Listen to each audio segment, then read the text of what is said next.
അയ്യേ, ഇവളെ ഇതെന്ത് കണ്ടിട്ടാ ഇവിടെയുള്ള ആണുങ്ങളൊക്കെ സപ്പോർട്ട് ചെയ്യുന്നേ? ജിസേലിനെ അവിടെയുള്ള പുരുഷ മത്സരാർത്ഥികൾ സപ്പോർട്ട് ചെയ്യുന്നതിൽ ബിൻസിക്ക് തീരെ താല്പര്യമില്ല.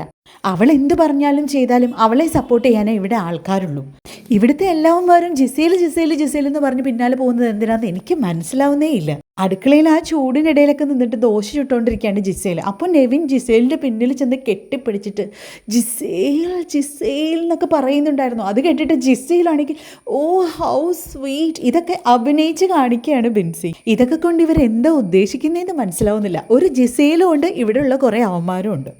കഴിഞ്ഞ ദിവസം നെവിൻ വന്ന് ചോദിച്ചപ്പോൾ 8 ദോശയാണ് ജിസേൽ നെവിന് ചുട്ടുകൊടുത്തത്. ഇതുപോലെ മറ്റാരെങ്കിലും വന്ന് ചോദിച്ചാൽ നാളെ നമുക്കും കൊടുക്കേണ്ടി വരും. അത് കൊടുക്കാനുള്ള സാഹചര്യം ഉണ്ടാവില്ല. അവിടെയുള്ളവർക്ക് ആവശ്യത്തിലുള്ള ദോശയെല്ലാം ചുട്ട് കഴിഞ്ഞ് കഴിഞ്ഞാൽ ഗ്യാസ് ഓഫാക്കി പുറത്തേക്ക് വരണം. അതാണ് ശരിയായ രീതി. ഇതെല്ലാം ബിൻസി നേരെ ജിസേലിനെ പറഞ്ഞു മനസ്സിലാക്കിയിരുന്നു. ചപ്പാത്തിയുടെ മാവ് കൊണ്ട് തന്നെയാണ് ദോശമാവ് ഉണ്ടാക്കുന്നത്. അതിലിത്തിരി വെള്ളം ചേർത്ത് മിക്സ് ചെയ്ത് കഴിഞ്ഞാൽ ദോശയായി. അത് ചുട്ടുകൊടുക്കുക എന്ന് പറയുന്നത് ഓരോരുത്തർ വരുന്നതനുസരിച്ച് ചുട്ടുകൊടുക്കുന്നത് എളുപ്പമായ കാര്യമായിരിക്കില്ല. കാരണം ഇനി വരുന്ന കിച്ചൺ ടീമിലെ ആളുകളും ഇതുപോലെ ചെയ്യേണ്ടി വരും. അപ്പോൾ ബാക്കിയുള്ള കാര്യങ്ങളൊന്നും ചെയ്യാൻ സൗകര്യവും സമയവും അവർക്ക് കിട്ടില്ല. ഇതാണ് ബിൻസി ഉദ്ദേശിച്ചത്. പക്ഷേ ഇതെല്ലാം ജിസേലിനോട് ബിൻസി കൺവേ ചെയ്തപ്പോഴാവട്ടെ ജിസേൽ ആവശ്യമില്ലാണ്ട് കിടന്ന് ബഹളം വയ്ക്കുകയായിരുന്നു. അതുകൊണ്ട് തന്നെ അനീഷ് അവിടെ നിന്നിട്ട് ചോദിക്കുന്നതിനും പറയുന്നതിനുമൊക്കെ ജിസേലിന് നല്ല മറുപടി കൊടുക്കുന്നുണ്ട് എന്നാണ് ബിൻസി പറയുന്നത്.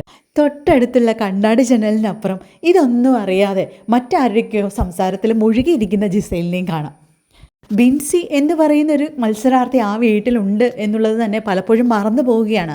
സ്ക്രീൻ സ്പേസ് എടുക്കാഞ്ഞിട്ടാണോ അതോ കണ്ടൻറ്റ് നൽകാഞ്ഞിട്ടാണോ എന്ത് തന്നെയായാലും കഴിഞ്ഞ കുറച്ച് ദിവസങ്ങളായി അനുമോള് ജിസേലിൻ്റെ പിന്നാലെ നടക്കുന്നത് കൊണ്ട് തന്നെ ബിൻസിക്കും ശൈത്യയ്ക്കുമൊക്കെ അത്യാവശ്യം സ്പേസ് കിട്ടി തുടങ്ങിയിട്ടുണ്ട്.